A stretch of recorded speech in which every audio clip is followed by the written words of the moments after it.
Well, be back, guys. This is teacher Edward taking us through applied mechanics or applied mathematics. Under the same theme, which we are still looking for mechanics, and the topic is components and resultant of force. Components and resultant force. We are on example 3, which is saying ABC is an equilateral triangle.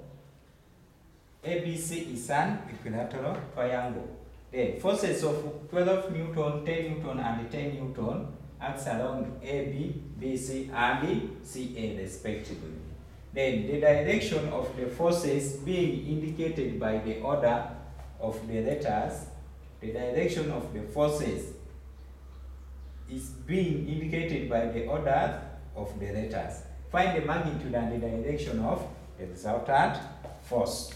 Let us first sketch our triangle. We have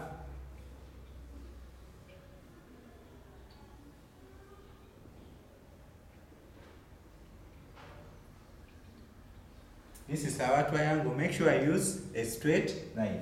So you have AB, ABC, ABC. Then I've said forces 12 Newton, 10 Newton, and 10 Newton acts along AB.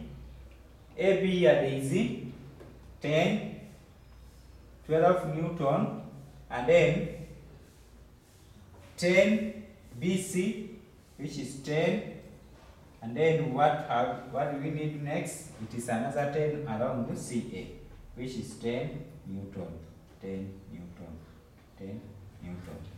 So they have said the order of or the direction of the forces are being indicated by the order. Implying if you are moving from A to B, since we move from A, B, C, the order is in that direction. That for the first force acting for 12 between A and B is in the direction of A to B. So you have to indicate the direction of A to B, B to C, and C to A. So this is our direction. And another thing you should note, since it's equilateral triangle, it is having the same angle, which is 60, 60, 60. That's the angle acting. So this is our forces. There are 3 forces. If you have 3 forces, we use the other identity, which we add, except for the other one of the bearings. So these 3 forces we have, they need us to get the magnitude. We know that if you have such kind of forces, this one is the horizontal, but these two are having 2 components, vertical and horizontal. So let us start with this one. So let us start with this component. If we take the vertical component of these forces, this one will go up and this one will come up, down. So vertical components, we shall have 10 going up and then 10 coming down. So our vertical component of forces will be vertical components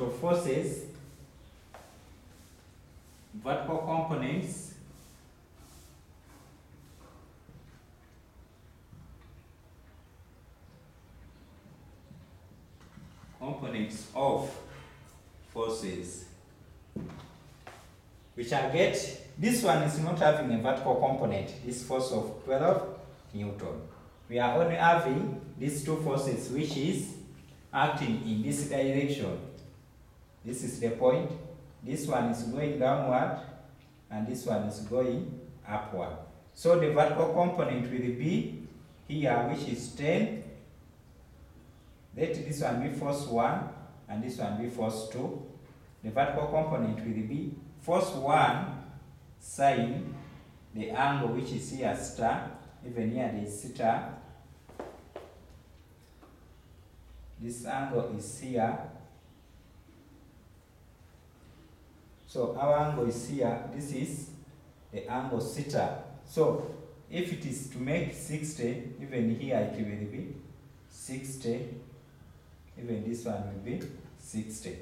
So our angle here it is 60. This one also is 60.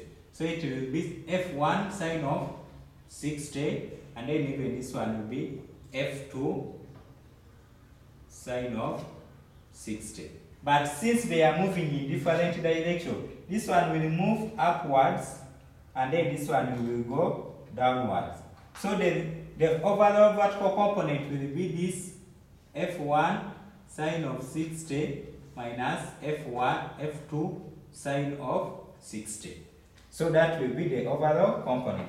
So here now on getting the component, we say now for 10 vertical component we shall have vertical component, let us have it as E y is given by 10 sine of 60 minus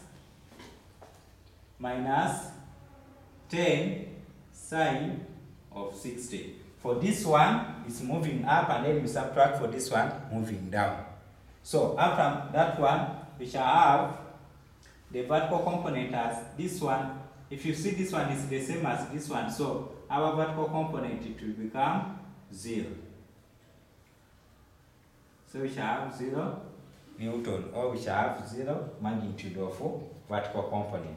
So we come on horizontal components.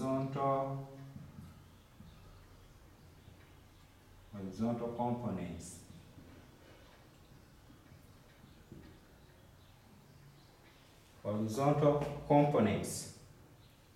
So we have horizontal components. This one will move in different directions. So our sketch will be here. When you are getting the horizontal component, this one is moving to the right for 6, this one for 12 Newton, and then for 10, this for 10 will be to this side, and then this one will be, since this one is moving up, its vertical component will come this side. Also this one, they will move in the same direction. So this one is here. All of them, they are acting at 60. This one is 60 degrees. Then if you put it this side, it will also be on.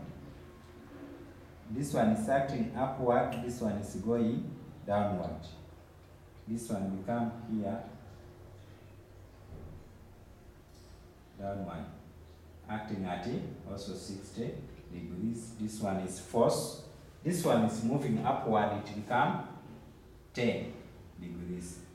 I mean 10 Newton, one is moving downward. But if you take this point here, for this one, or if you take this point here, this angle here is the same as this one, which is 60. That's why you are seeing me putting it there. Then this force will go downward because its direction is facing downward. So we are getting horizontal component.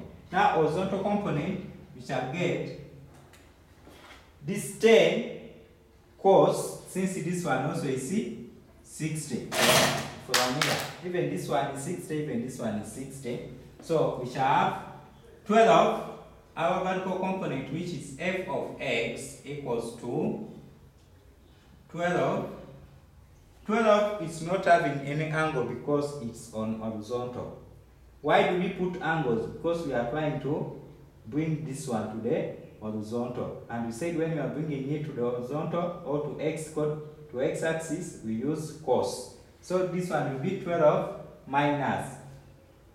This one and this are moving in the same direction, we add them. We saw how we were going to do those forces from previous lesson, that this one minus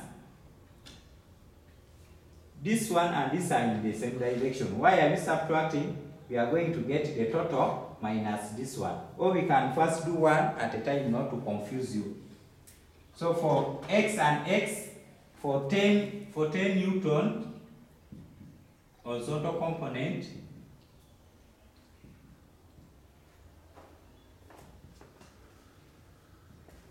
is given by 10 sine. Now since it is horizontal, it is 10 cos 60 plus 10 cos 60. This one becomes 20 cos 60. So this is the horizontal component for 2. Now we have this component which is the overall one, which is 20 cos of 60 minus the other component which is 12. Minus the component which is 12.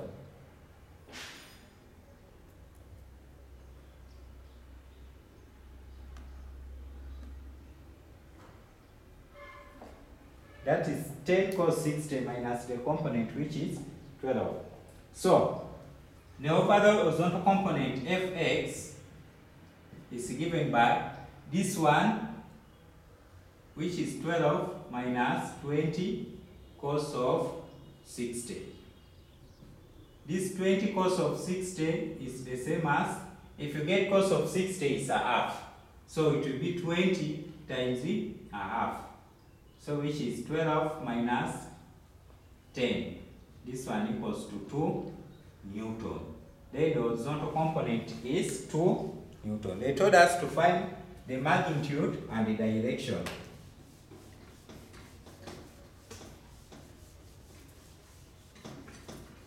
Told us to find the magnitude and the direction. Then this one becomes our f of y.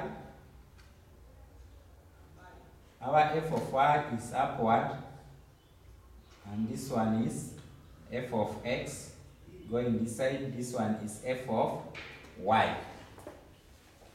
So we say that our resultant will come in the middle here, which is f resultant f. So this one is our f equals to, so it is at an angle star. Our f equals to fy squared plus f of x squared. This one is the same as f equals to square root of f of y squared plus f of x squared. So our f of y, our f equals to f of y, it is 0, plus f of x squared, which is 2 squared, under square root. This one become f equal to 2 Newton. 2 Newton. So implying that the resultant force, it is on the same line, which is the horizontal. So this angle is 0. So the direction of the angle, direction theta of f is 0 degree. So that's how you overcome in that one. The first thing is to sketch. After sketching, put the direction, and then insert of vertical and horizontal, and then you find the magnitude. So that's why at the end for today. Thank you for attending.